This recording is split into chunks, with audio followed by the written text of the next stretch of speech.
여러분들 모두 한 번쯤은 수원 토막살인 사건에 대해서 들어보셨을 겁니다. 실제로 그 수법과 내용이 잔인하기도 했지만 더 문제가 된 것은 경찰의 어이없는 대응이었습니다. 많은 사람들이 그렇게 대응한 경찰에 대해서 비난하고 있습니다. 물론 그렇게 대응한 경찰들에 대한 비난은 마땅합니다.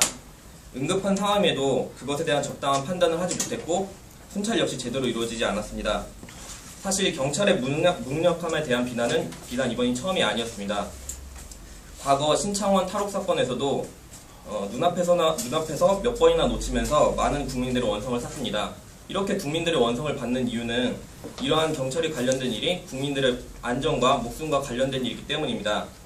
민중의 지팡이인 경찰이 그 역할을 제대로 하지 못할 때 우리의 안정은 보장될 수 없기 때문입니다.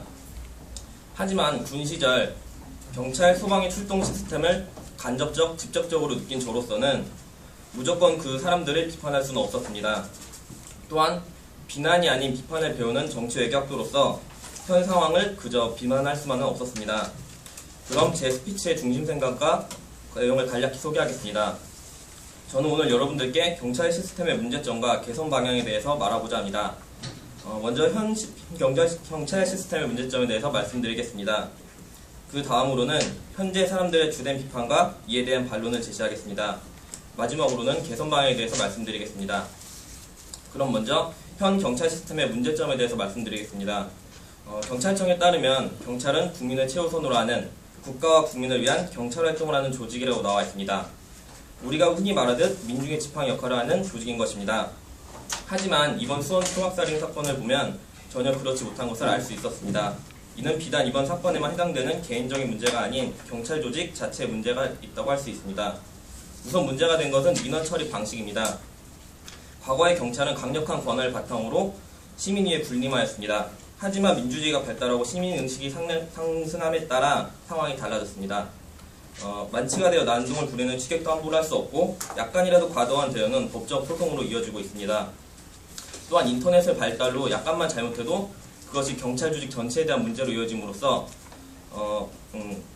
경찰 조직에 대한 비난이 이어지고 있습니다. 상황이 이렇다 보니 경찰은 점점 더 소극적으로 대응할 수밖에 없습니다. 100% 확실하지 않으면 사이렌을 울릴 수도 없고 산문을 할 수가 없습니다. 사이렌을 울려 온갖 민원에 시달리고 인사상의 불이익을 얻느니 차라리 조용히 하겠다는 것입니다. 다음은 권한의 문제입니다. 현재 경찰은 위치 추적 권한을 가지고 있지 못합니다. 당사자의 동의가 있을 경우에만 위치 추적을 할 수 있다고 합니다. 1분 1초가 아까운 상황에서 복잡한 절차와 권한의 제한에 의해서 시간을 소비할 수밖에 없는 현실입니다. 동아일보 이원주 기자 역시 경찰의 위치 추적 권한 약인과 독이라는 글에서 위치 추적 권한이 필요함을 밝히고 있습니다. 다음은 현재 비판 여론과 이에 대한 저의 반론을 말하겠습니다. 수원 토막살인 사건 신고 녹취록이 공개되면서 경찰은 엄청난 비판에 직면해 있습니다. 하지만 그 실상을 제대로 보지 못하고 비판하는 것이 대부분입니다. 천지신문 4월 10일자 오피니언 천지시론에 따르면 경찰의 대응들이 무조건 잘못된 것이라고 비판하고 있습니다. 물론 그 당시 경찰들이 한 행동은 비난받아 마땅합니다. 당연히 사이렌을 울렸어야 하고 바로 출동시켰어야 하며 순찰을 잘했었어야만 합니다. 하지만 현실적으로 그렇게 쉽지만은 않았을 것입니다. 우선 사이렌에 대한 민원은 일반인이 생각하는 것보다 훨씬 심각합니다.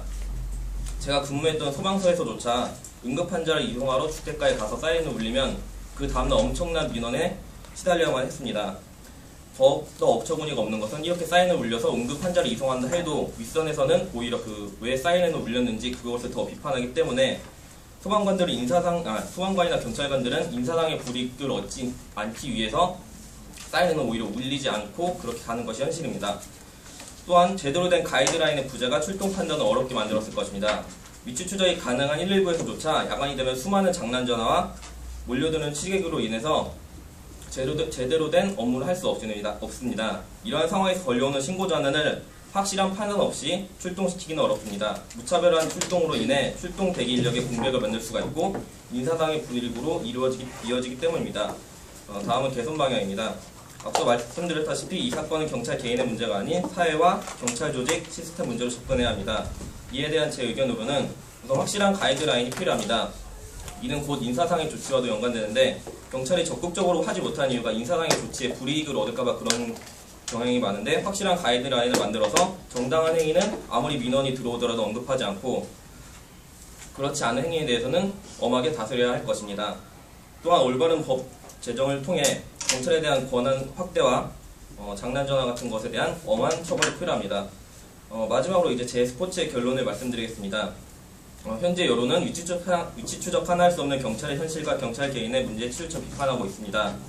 이는 경찰에서는 시스템에 대한 개선보다는 최고 책임자가 사임하는 방식으로 대응하고 있습니다. 근본적인 문제점을 해결하기 위해서 강력한 가이드라인과 법적 장치를 마련해야 할 것입니다. 범죄는 자신의 주변에 일어나기 전까지는 그 심각성을 알기 힘듭니다.